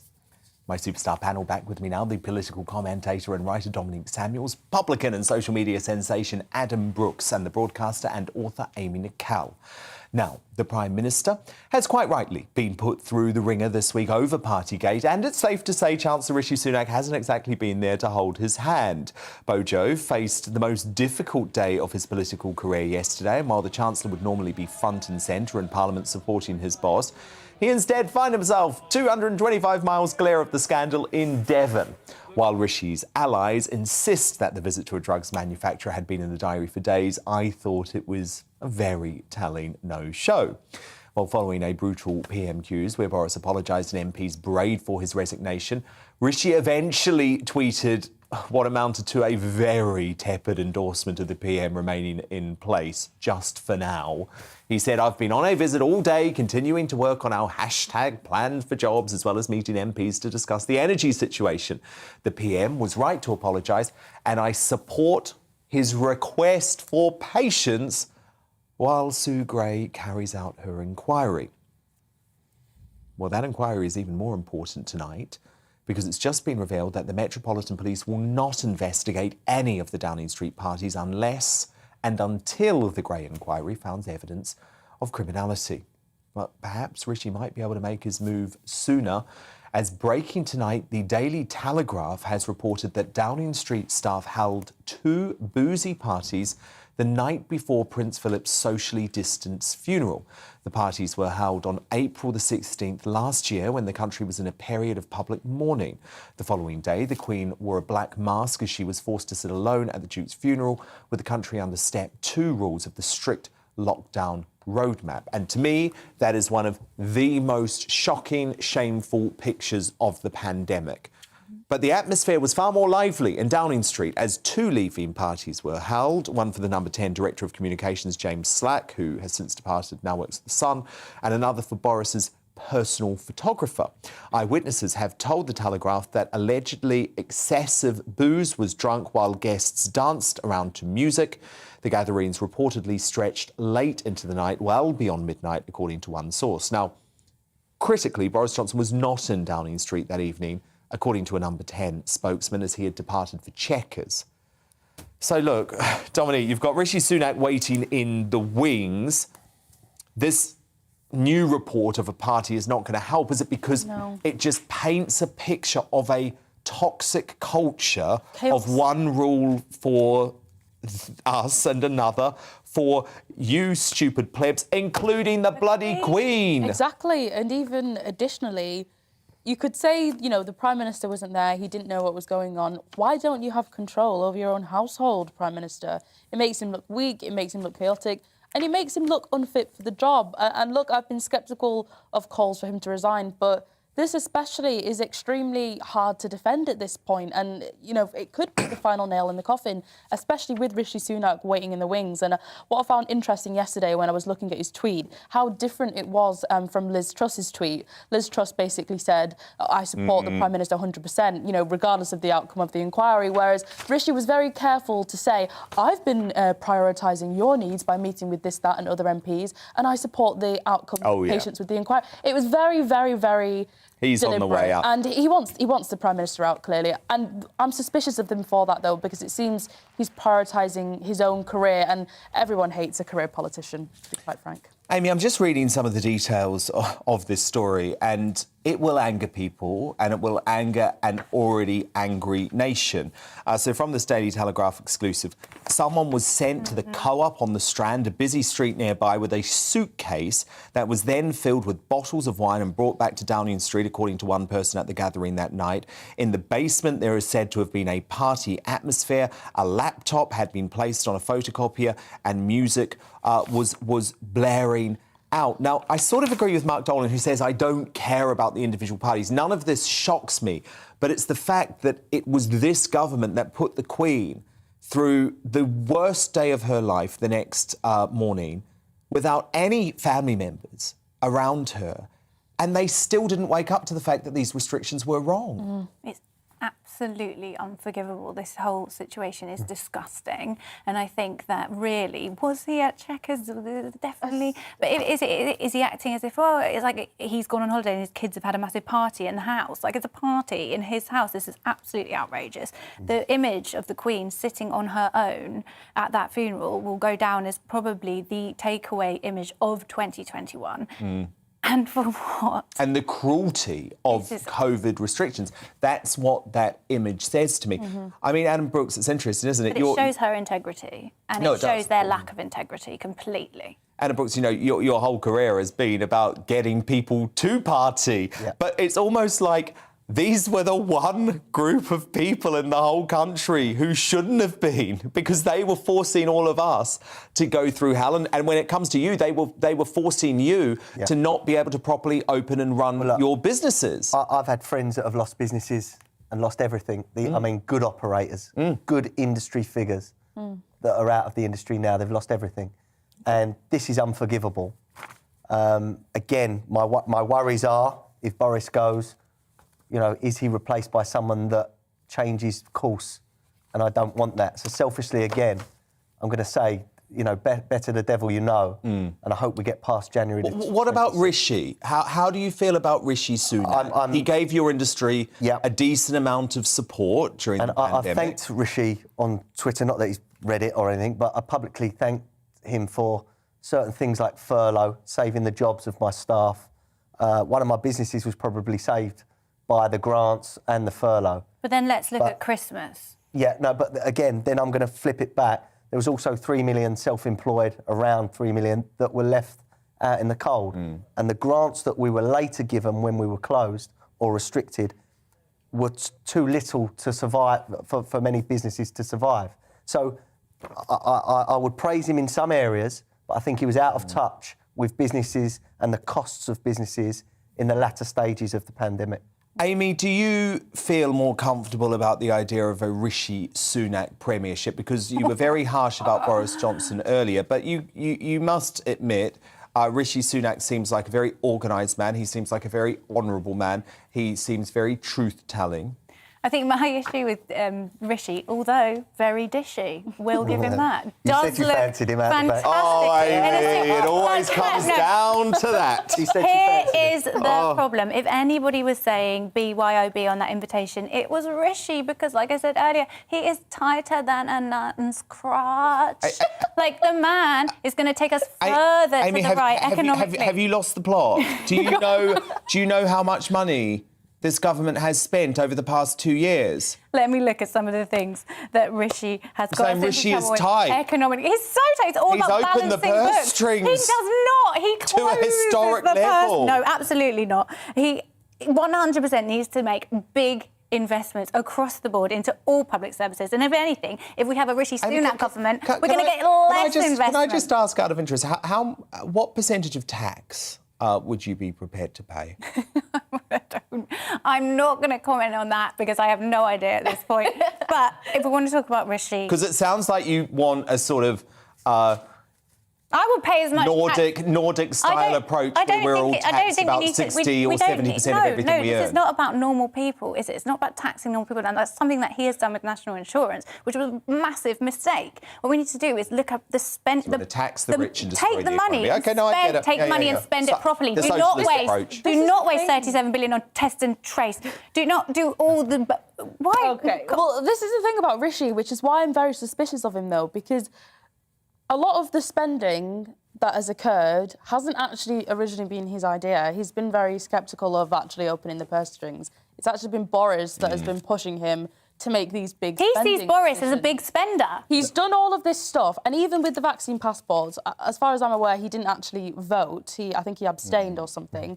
But he didn't, say anything pointedly against vaccine passports. Did he? Well, he can't, can he, because of cabinet collective Well, cabinet yeah, but that's responsibility. the thing. It seems that he's very for his career. Even now, the way he's slithering around Partygate, I'm just... But of course, if he were to quit, though, that would be it. Can I just say one thing? And this is probably a bit of advice for Downing Street.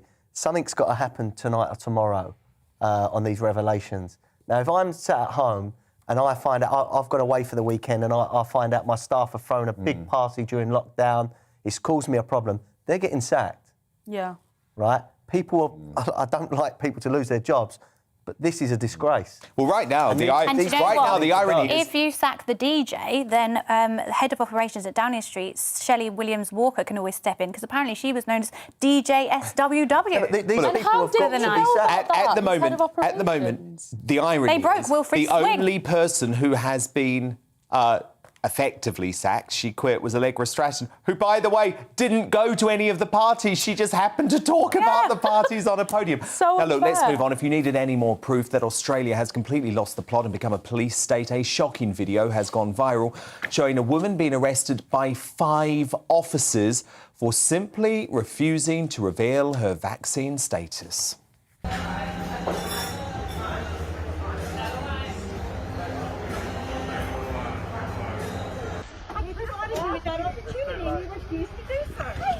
ridiculous. You cannot arrest her. Please take it again. You can't arrest me because I won't give you my vaccination You pay my tax. You pay my wages. Of course you do. Provide my name and address. I am happy to provide my name and address. You want to arrest me? You have been arrested. This is ridiculous. What a country we live in now. Yeah, we are in complete mate. Unbelievable. What is happening to Australia? The owner of the cafe told Daily Mail Australia that he had been fully compliant with state and federal laws around check-ins and vaccinations, but he felt it was their responsibility to not ask anyone's vaccine status, which, by the way, would actually be a breach of the Privacy and Human Rights Act in Australia. This woman was charged with 1 count of contravening direction or requirement and 1 count of obstructing a police officer and fined $1,300. Despicable. But we shouldn't be surprised, really. We saw how they treated Novak Djokovic, who literally followed all the rules and was still treated as a criminal. Dominic Samuels, Adam Brooks, Amy Nicole, do stand by, because coming up, do we need to launch a diplomatic war against China after spy Christine Lee was found to have infiltrated the heart of Westminster? I'll get my superstar panel's verdict in the media buzz. Plus, we'll look at more of tomorrow's front pages and see how the newspapers covered Partygate and the Prince Andrew latest. But next, he was a BBC stalwart and the frontman of Radio 4's hit show, Quote Unquote. But an obsession with political correctness forced Nigel Rees to quit the corporation after 46 years. What advice does he have for the Beeb to prevent more top talent from walking out of Broadcasting House? Nigel joins me straight after the break. Hi there. Clear and frosty for many overnight, and then some dense fog patches to contend with first thing Friday.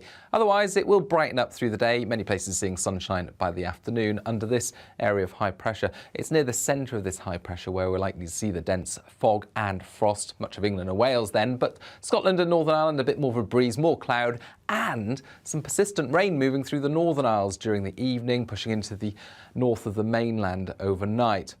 With the cloud and the breeze in the far north, well, it's going to stay frost and fog free here, but further south under clear skies, well, it's going to be a particularly chilly start to Friday. -2, -3 Celsius typical temperatures as we wake up, and those dense freezing fog patches in places. The greatest signal being West Midlands, Welsh Marches, West Country, and some of these fog patches in places could last throughout much of the day.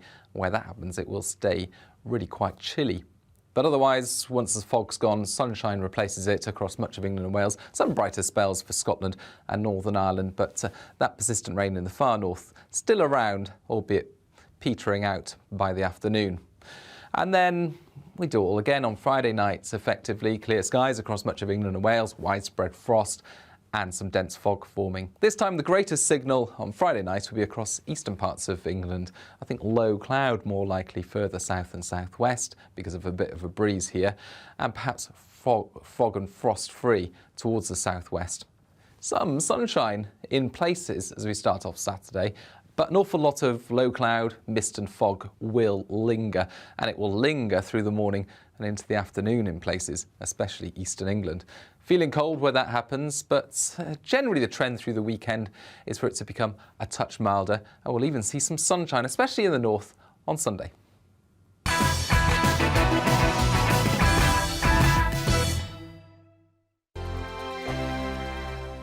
Hello there, I'm Eamon. And I'm Isabel. And you're watching the GB News digital stream across the United Kingdom. And around the world. If you're here in the UK, you can also watch us on your TV screen. GB News is Freeview channel 236. On Sky, we're channel 515. 626 on Virgin Media. Just remember, you might need to retune your TV to watch the channel. Yeah, and if you are doing that, find out more about retuning by going to gbnews.uk. Join my show Farage, 7 p.m. till 8 p.m. Monday through Thursday, and there you will get opinion, analysis, debate, and I'll cover stories that nobody else dares to touch. And then for the last 15 minutes, talking pints. We're over a drink. We have a civilized conversation with someone. We very often disagree, but we do it in a grown-up way. Come and join me on Farage.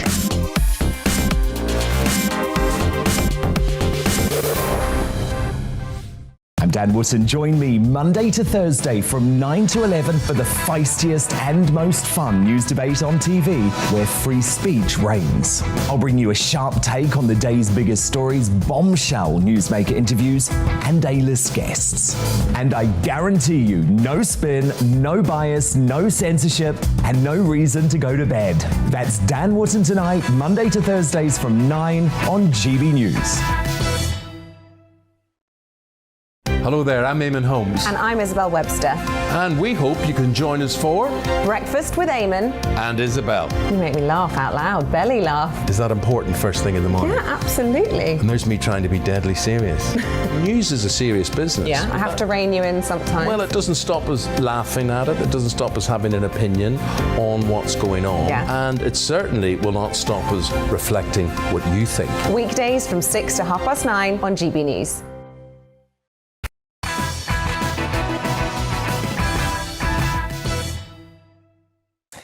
Welcome back. Now, legendary BBC broadcaster Nigel Rees has become something of an institution himself after presenting his Radio 4 show, quote unquote, for an incredible 46 years. The show, involving a panel of celebrities sharing their favourite quotations and being quizzed on origins of others, was chaired by Nigel since this idea first came to life on the airwaves in 1976. Its astonishing 506 episodes, which entertained big-name guests like Sir David Attenborough and Dame Judi Dench, were largely cast by Nigel, but as political correctness became paramount at the Beeb, so too the pressure grew for his show to fall in line with their diversity drive. Now, Nigel felt aggrieved that his panellists were being chosen simply to tick boxes, which he found patronising to the guests, who obviously knew they were just there to tick that box. Well, clearly, that nannyism, as he described it, pushed one of their finest and most loyal presenters too far, because he shocked the BBC by quitting his show this week, and Nigel is here to explain why. Nigel, great to have you here. I have to say, your first show broadcast before I was born, yes, so almost that makes you an absolute BBC legend. And I have to be honest, it shocked me when I first read your resignation interview in the Sunday Times, because there had been no indication previously from you that any of this was going on behind the scenes. Well, we knew that the series which we did on the air in November and December was going to be the final one, because I had decided that back in July. And it's not quite correct to say that I resigned over the anti-woke situation.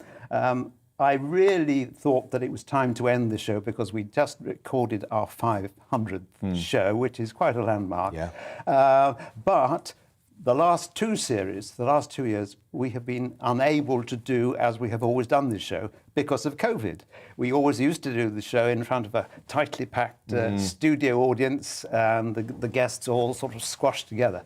And we were unable to do that. The first series, or the penultimate series, we had to do remotely from our homes, which is not the same as doing it in front of an audience. And then the series which we did, which went out in November, we did socially distanced. And it just wasn't the same. So that was a reason, that was the trigger, if you like. And we did a very good series to end with. But these, what I call prescriptions by the BBC to include diverse panellists and disabled guests, I thought was not right. Why? You know, I just wanted the people who could do the show to come on it. So can you just explain to me how that goes down? I mean, does an executive from the BBC actually come to you and say, every panel needs to have someone who isn't white, you need to include disabled people once every month? I mean, how does it work? What goes down? What do they tell you? Well, the way I've always done it was to work with the producer, and I would come up with a list of guests that I wanted and perhaps I had contact with, and the producer ditto. But then sort of filtering down from the executive level, we had these sort of instructions that we had to have persons of colour. We must not have an all-white panel. And then this year, or in fact last year, we were told that we had to have disabled people. And you were fine to do that when it made sense for when the context people of the were show. right for the show. But I have a You didn't want to be feeling- prescribed to do it. I didn't want to be told to do it. And what I've found, well, people have said to me that they think that this sort of prescriptive way of doing the things may have affected the programme, in that the people who got through on this this demand were not quite right for the show. And I think this may have affected the show, but that wasn't really why I gave it up. It was just everything. They also actually started to censor, I guess is the word, to an extent, some of the actual quotes themselves. Yes. So can you tell me what happened for the 500th edition when you wanted to include a round of detached lyrics, which included a quotation from Noel Coward's 1932 comic song Mad Dogs and Englishmen? Yes. Well, we have this thing called detached lyrics, where they had to identify the song from just the words, a few words, and with the music taken away and the context taken away. And so I wanted to include the lyrics, "In Bengal, to move at all is seldom, if ever, done. But mad dogs and Englishmen go out in midsummer."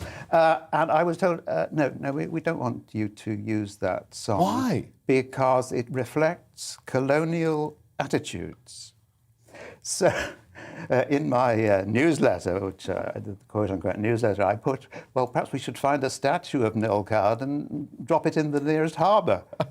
I just thought that was completely mad, because, in fact, the song is not patronising towards colonial people. It was criticising the English for being stupid. Yeah. But either way, it doesn't make sense, does it, to censor lyrics from another time? Surely we just have to be understanding of the fact that things were written in the 30s and it was a different era. And also, what I say is, OK, why don't we use it and we can talk about it? I mean, this is what the programme is. We could say, is this really a song that's reflecting colonial attitudes? Has it made you worry about the BBC's future, Nigel Rees? Well, I don't know. I think yes, I think it does. Now that you put it to me like that, I think that this sort of running around not wishing to offend anybody really affects the quality of the broadcasting. I don't know how long it's going to last, or whether it'll go away, or whether changes in the way the BBC is run and financed will be affected by this sort of thing. I don't know. Nigel Rees, fascinating. Well, congratulations, because, look, as you say, that many years yes. to survive at any broadcaster and then to leave on your own terms is very impressive. I was very determined that I was going to say when I was going, and that they wouldn't say, go away. No, good point. Well, look, Nigel Rees, absolutely great to have you here, of course. We always get both sides of the stories here on GB News. So this is what a BBC spokesperson told us about what Nigel had to say. We want our output to be representative of the UK, and we want contributors on our comedy shows to be wonderfully engaging and funny. These two ambitions are not mutually exclusive, and it would be highly condescending to suggest otherwise. We have creative editorial discussion around every production, and they are very much standard practice. Coming up, why aren't more people outraged at the crippling restrictions still suffered by the Welsh people? Thanks to Mark Drakeford. Commentator Richard Taylor speaks out very soon. The next, after a Chinese spy infiltrated Westminster, is it time the UK got serious about the threat posed by the country's regime? I'll put that to my superstar panel in the Media Buzz, and we'll learn how the papers are covering the ongoing Partygate scandal and more bad news for Prince Andrew on tomorrow's front pages.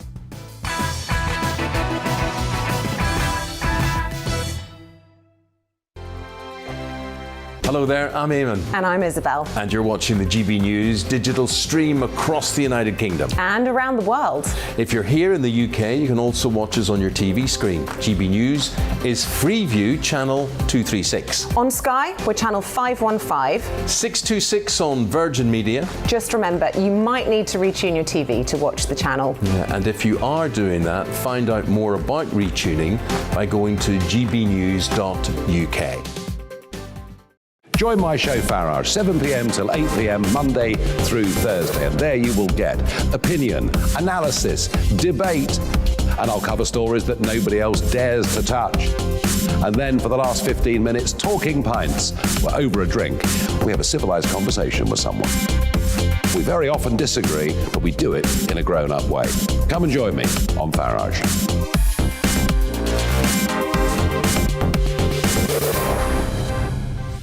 I'm Dan Wootton. Join me Monday to Thursday from 9 to 11 for the feistiest and most fun news debate on TV, where free speech reigns. I'll bring you a sharp take on the day's biggest stories, bombshell newsmaker interviews, and A-list guests. And I guarantee you, no spin, no bias, no censorship, and no reason to go to bed. That's Dan Wootton tonight, Monday to Thursdays from 9 on GB News. Hello there, I'm Eamon Holmes. And I'm Isabel Webster.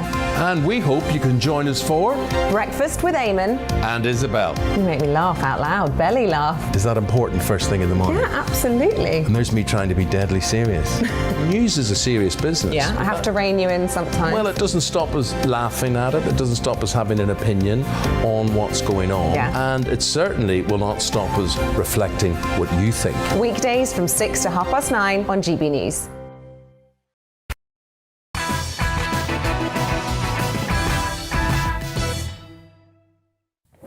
Let's return to tomorrow's news tonight now in our Media Buzz. More front pages have just been delivered. I have to be honest with you, this is the second day where Boris Johnson will be thanking his lucky stars that Prince Andrew is in more trouble than he is, because the Daily Telegraph, leading with Queen freezes out Andrew as the Duke of York is exiled from royal life and will no longer use his HRH title. They've gone with that instead of their bombshell news that two parties were held at number 10 Downing Street the night before Prince Philip's funeral. The Queen sat alone to mourn her husband of 73 years as she followed restrictions and attended the socially distanced memorial. The Guardian also leads with Prince Andrew. The Queen has sought to distance the monarchy from the Duke of York by stripping him of his military affiliations and royal patronages as the fallout from his sexual assault case continues. The Daily Express has dedicated its entire front page to the latest turn in that saga. They describe the Queen as cutting him adrift for the sake of the monarchy. The Times describes Andrew as being humiliated after losing his titles. That's putting it mildly, but really critical story here, which I just will tell you a little bit about. Their political editor, Stephen Swinford, is reporting that an inquiry into allegations of lockdown parties in Downing Street is expected to conclude that there is no evidence of criminality, but it could censure Boris Johnson for a lack of judgment. Looks like a potential get-out-of-jail card coming for the Prime Minister as a result of that inquiry. In the Eye, Prince Andrew cast out by the Queen. The door has been closed on a return to public service as he faces a civil lawsuit he will fight as a private citizen. They also claim vaccine doses are heading for the bin as booster rollout stumbles again. The Daily Star. Anyone else sweating like a pig? That's the little speech bubble. And do you remember? Does everyone remember when Prince, the artist Prince, actually lost his name because of a big battle with the record company, and so he was just a symbol, and all of the people on the radio would refer to him as the artist formerly known as Prince. Well, this is why it's such a great front page headline if we take a look at the Daily Star again, because in context, you see, it's the narcissist formerly known as Prince. That is the headline of the night for me. More on the Media Buzz now, though, with tonight's superstar panel. Let me bring them back in. It's the political commentator and writer Dominique Samuels, the publican and campaigner Adam Brooks, and the broadcaster and author Amy Nicol. Now, do you know what? This has been one of those days where we literally could have chosen 5 news stories to lead with, and this is one of them because there was a security alert at the heart of our democracy today as MI5 warned MPs that a lucrative donor to a former Labour minister was a Chinese spy. The security service said London-based solicitor Christine Lee knowingly engaged in political interference on behalf of the Chinese Communist Party after reportedly donating £200,000 to Jeremy Corbyn ally and Labour MP Barry Gardiner. Lee's son, Daniel Wilkes, was working in Gardner's office until he resigned today, although we have to say there's no intelligence to suggest he was aware or complicit in her activity. She is also reported to have donated hundreds of thousands of pounds more to other parts of the Labour Party and £5,000 to the Liberal Democrats in 2005. Former Prime Minister Theresa May even gave Lee a Points of Light Award in 2019 in recognition of her contribution to UK-China relations. Well, former Tory leader Sir Ian Duncan-Smith expressed alarm in the House of Commons this afternoon after MI5 contacted the Speaker about the matter. That there has been an agent of the Chinese government active here in Parliament working with a member of Parliament, obviously to subvert the processes here. I say, as a member of Parliament who is sanctioned by the Chinese government, as others, that this is a matter of grave concern. Barry Gardiner, said in a statement that he had been aware for a number of years about Lee and that they were fully aware of her engagements with his office and her donations. I will continue to work closely with our security services in this and all other matters that relate to the security of our country. But I'm sorry, after such an egregious attempt to subvert our democracy, isn't it time, Dominique, we stop appeasing this disgusting Chinese regime and launch an all-out diplomatic war? It's time we started taking this seriously, because I'm personally not surprised by this, because the CCP are infiltrating many areas of our life. They're buying private schools, they're getting involved in education, they have people that support the CCP in our universities. The same is occurring in America as well. The Chinese government are keeping a friendly face in terms of diplomatic relations as much as they can, but then behind closed doors, they're doing things like this.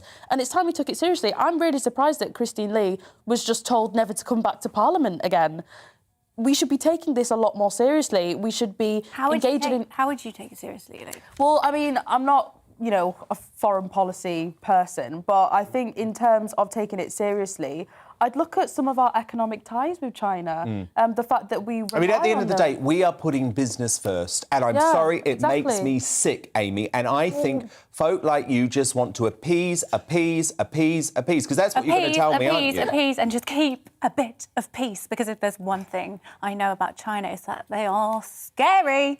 And I don't think that's we not want a to reason. be prodding that. Hitler was scary, Amy. Dan, this is too late, mate. They own 134 billion of our industries. They've got stakes in 134 billion pounds of our industries. How are you going to untie that? At least attempt to. They've done it by stealth over many years, and they've done it so well. We can't fight. Well, certainly Cameron and Osborne assisted, though, didn't they? Because they were naive enough to buy into all of the diplomatic promises made by China. And I'm sorry, Amy, I can't understand why you're not furious, why you're not raging about what the CCP put us through when they unleashed COVID-19 on the world and ruined all of our lives for the past 2 years. That's kind of still up for debate, isn't it? It's not up for debate. The veracity of that claim. So we'll just put this one. Sorry, what? Amy, do you not concede that at the very least the Chinese Communist Party covered up how COVID-19 was unleashed through Wuhan, and if they had not covered that up in the early days, we may have been able to stop the spread before it became an international pandemic. At the very least, you must concede that. At the very least. And also there are a lot of problems with the Chinese Communist Party. And I think the news today is kind of an irrelevance when you put it into the grand perspective of, say, for example, what you've just said, say, slight issue of genocide, human rights violations. Is that not more of a reason to be concerned about China than what has happened today, which is at best been brought up as a smear to try and No, it's proof that China. The story is dug It's up. proof that China is attempting to infiltrate Western democracies and subvert our processes here. They've been doing it for quite a long time now, and I'm surprised it's only now MI5 have just cottoned onto it. One question: how far have they infiltrated WHO, and how much Oh, they? of course. You know, well, of course. That shaped Completely the pandemic. Well, of course. You know, the World Health Organization never took this seriously. They never properly investigated, and it's despicable. And the fact that you even have these left-wing countries, regimes like Jacinda Ardern, cozying up to China, it makes me sick. Fine. Now, we know Ramonas have a tendency to be deluded, self-important and out of touch with the electorate, so perhaps we shouldn't be surprised that arch-Brexit battler Gina Miller overestimated the interest in her new political party. Where are the consequences in our outdated, naive political system, where trust and honour are supposed to be enough safeguards? A system we can all see blatantly does not work. Just 13 people, all of them journalists, turned up to see the businesswoman and activist launch her True and Fair party today, which she insisted would bring long overdue change to politics. The reporters didn't seem that inspired. They allegedly asked Miller a grand total of 3 questions about her apparently seismic entry into the world of politics, but at least they got free mugs and caps, so it wasn't a total waste of time. Now, look, the reason I'm being a little bit cynical about this is because Miller didn't actually want to use politics and democracy to overturn the greatest and biggest democratic vote in our history. She tried to use the courts of law. And I'm not going to be supporting her party, that's for sure. Dominic Samuels, Adam Brooks, Amy Nicole, do stand by, because in just a moment, you know it's my favourite moment of the show. My superstar panel are going to nominate tonight's Greatest Britain and Union Jackass, and I will choose the winner. But next, why isn't more pressure being piled on mad dog Mark Drakeford to release the Welsh people from awful COVID restrictions? Welsh political commentator Richard Taylor sounds off in Uncancelled. That's in just a few seconds' time. First, though, take a look at what's coming up on Monday's show. Coming up on Dan Wootton tonight, will the government finally be convinced to axe vaccine passports as the resistance lands on their doorstep? Tonya Buxton and Alan Miller of the Together Declaration will join me hours after handing their 180,000-strong petition to Parliament. Plus, the madness of crowds author Douglas Murray will give brilliant insight on an agenda-leading issue. GB News star Neil Oliver and positive professor Carol Sikora return with more pearls of wisdom. And I'll break down the day's biggest stories with my superstar panel, the Daily Express columnist Carol Malone, social commentator Esther Kraku, and senior reporter at the iNewspaper, Benjamin Butterworth. That's Dan Wootton tonight, Monday to Thursday from 9 p.m. till 11 p.m. on GB News. But it's time now for Uncancelled. And this is where Britain's top commentators speak out on controversial issues without the fear of the cancel culture sweeping the rest of the media. Despite arguably no evidence that increased restrictions work, that little Welsh COVID dictator, Mark Drakeford, continues to enforce the most draconian measures on his citizens. Wales has the strictest rules of the 4 UK nations, with the First Minister doing all he can to numb the Welsh people into terror over Omicron by banning everything from going to a nightclub to running in a group outdoors. All this, and his OTT measures aren't even working. As recently as a week ago, official coronavirus stats revealed that Wales remained the second highest nation in the UK for infections, just behind Northern Ireland. Earlier this week, even scheming Nicola Sturgeon finally threw the Scots a bone, announcing that Scotland will lift its cap on outdoor events, allowing fans to return to sports stadiums for the first time this year. So it puts Drakeford under immense pressure to follow suit, and it's been revealed tonight restrictions on large events and businesses brought in to tackle the Omicron variant will finally be scrapped in 2 weeks under new plans. Well, Welsh political commentator Richard Taylor joins me now. Richard, Drakeford got it completely wrong on Omicron. He needs to own up to the Welsh people. Absolutely, Dan, and it's not the first time he's got it wrong. Let's be quite frank about this. You know, These were ridiculous draconian measures the Welsh people have had to put up with for a very long time, the harshest restrictions in the whole of the UK. The man seems to be addicted to restrictions and lockdowns. And the evidence, for example, take vaccine passports. He introduced them in November, and he said this, quote, Mark Drakeford himself said, we're bringing this in so we can keep nightclubs open and the pub industry. Then he brings rules in and shuts the nightclubs.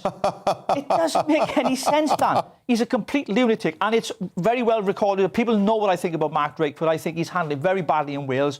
And, of course, we've got the big announcement tomorrow. Will he be addressing the people of Wales again with his weekly review on restrictions? And it's very doubtful that he'll change much, although my understanding is that he'll change some of the outdoor rules. For example, you know, sports fans, rugby fans and football fans in Wales can't go and watch their favourite football or rugby team. Disgrace. It's absolutely ridiculous. But yet they can pile in a pub, watch exactly the same game, say a pub that holds 140 people. OK, they can sit in there and watch the game, and apparently coronavirus is worse indoors than it is outdoors. So why would you ban outdoor fans? The guy is absolutely crazy, and what he has done to Wales is unforgivable, Dan. Richard, I think it's an absolute disgrace because you actually have to look at data. And data shows throughout this entire pandemic that the Welsh treatment of it has been wrong every single step of the way. And it really makes me fear what it would be like if Keir Starmer was ever Prime Minister, because Drakeford does these virtue signalling lockdowns. Remember when he did this quote-unquote fire break lockdown, Richard, which was essentially just a national lockdown? It didn't work. The lockdowns do not work, Drakeford. The game is up. The bloke has been exposed. Yeah, and just remember, Dan, what he did last year in December. He told the pub industry you could open, but you couldn't sell alcohol. I mean, what kind of a pub is that? I mean, a pub is there to sell beer. That's like a butcher opening, not being able to sell meat. It's absolutely ridiculous. And some of these measures that he's put in place have had a huge impact on the hospitality industry, the pub industry in particular. Over Christmas, I went to a few pubs, and I'm doing a pub tour at the moment, by the way, and I'm talking about Mark Drakeford from my pub tours. I can't say what I've say on those tours on TV, but it's quite interesting. But my point is this: a lot of these pubs that I'm going to, and 100 pubs in Wales, by the way, have banned Mark Drakeford for attending, and I say well done to you.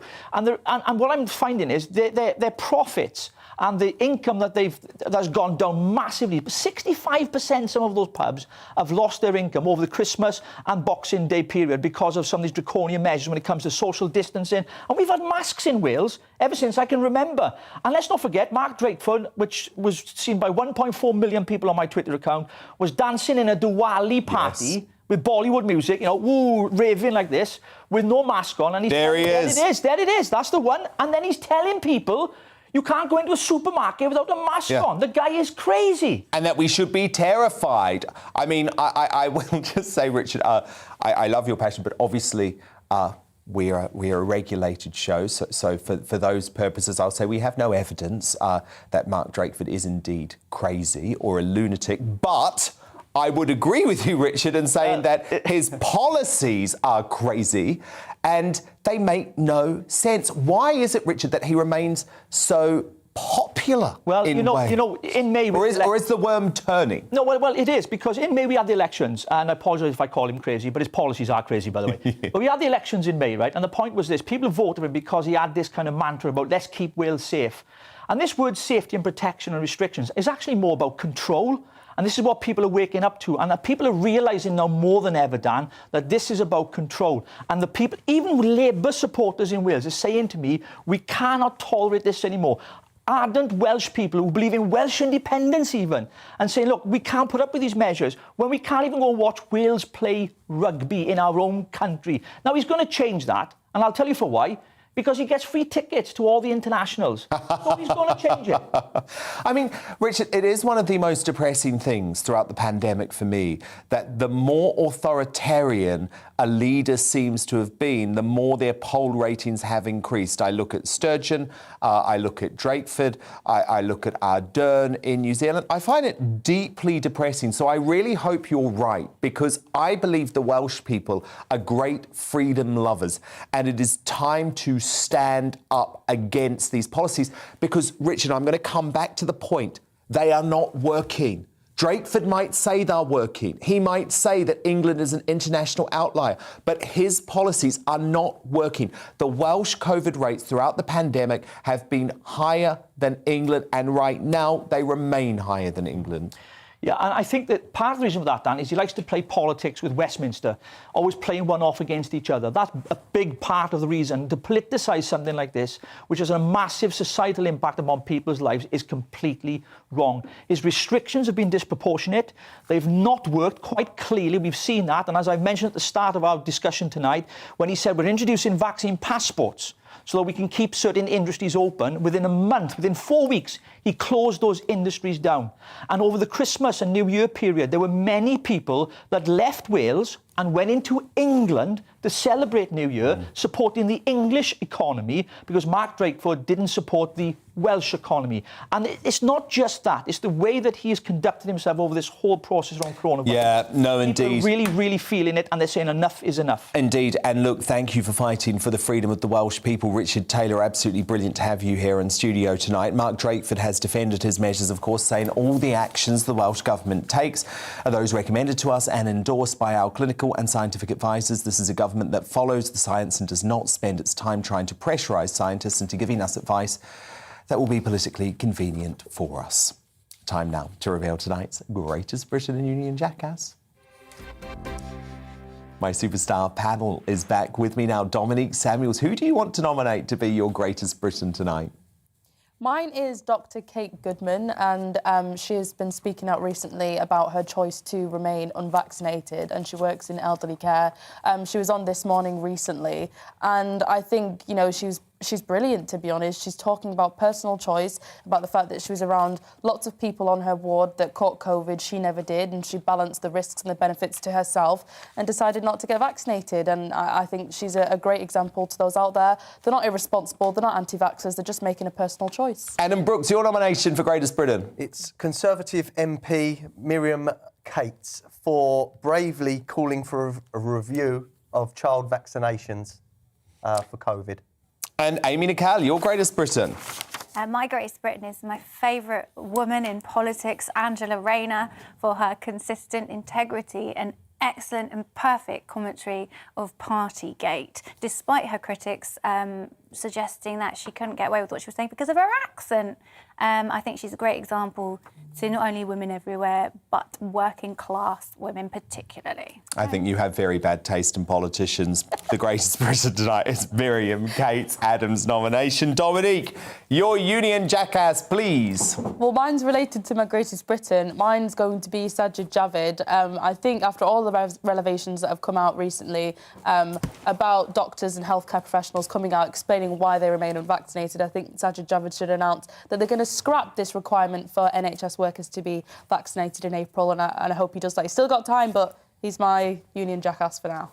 Adam Brooks, your nomination for Mine is Emily Sheffield. She's the former editor of the Evening Standard, and that's for running an article that says it's time for London's unvaccinated to pay with their freedoms. It's disgusting. Boo! And Amy Nicol, your nomination for union I thought we'd all have the same nomination this week, but apparently not. Mine is obviously Boris Johnson for failing to realise that a party was happening in the house he was in.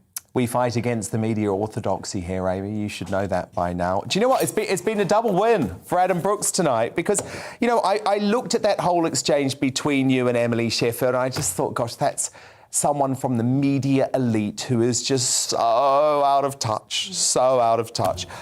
So yeah, she's my union jackass tonight. What a great superstar panel. Thank you so much to Dominique Samuels, Adam Brooks and Amy Nicol. I'm, of course, back on Monday night from 9 p.m. Thank you so much for your company all week. My goodness, what a crazy one it has been. Headliners is next, though. Good night. Hi there. Clear and frosty for many overnight, and then some dense fog patches to contend with first thing Friday. Otherwise, it will brighten up through the day, many places seeing sunshine by the afternoon under this area of high pressure. It's near the centre of this high pressure where we're likely to see the dense fog and frost. Much of England and Wales then, but Scotland and Northern Ireland a bit more of a breeze, more cloud, and some persistent rain moving through the Northern Isles during the evening, pushing into the north of the mainland overnight. With the cloud and the breeze in the far north, well, it's going to stay frost and fog free here, but further south under clear skies, well, it's going to be a particularly chilly start to Friday. -2, -3 Celsius, typical temperatures as we wake up. And those dense freezing fog patches in places. The greatest signal being West Midlands, Welsh Marches, West Country. And some of these fog patches in places could last throughout much of the day. Where that happens, it will stay really quite chilly. But otherwise, once the fog's gone, sunshine replaces it across much of England and Wales. Some brighter spells for Scotland and Northern Ireland, but that persistent rain in the far north still around, albeit petering out by the afternoon. And then we do it all again on Friday nights, effectively. Clear skies across much of England and Wales, widespread frost and some dense fog forming. This time the greatest signal on Friday night will be across eastern parts of England. I think low cloud more likely further south and southwest because of a bit of a breeze here, and perhaps fog and frost free towards the southwest. Some sunshine in places as we start off Saturday, but an awful lot of low cloud, mist and fog will linger, and it will linger through the morning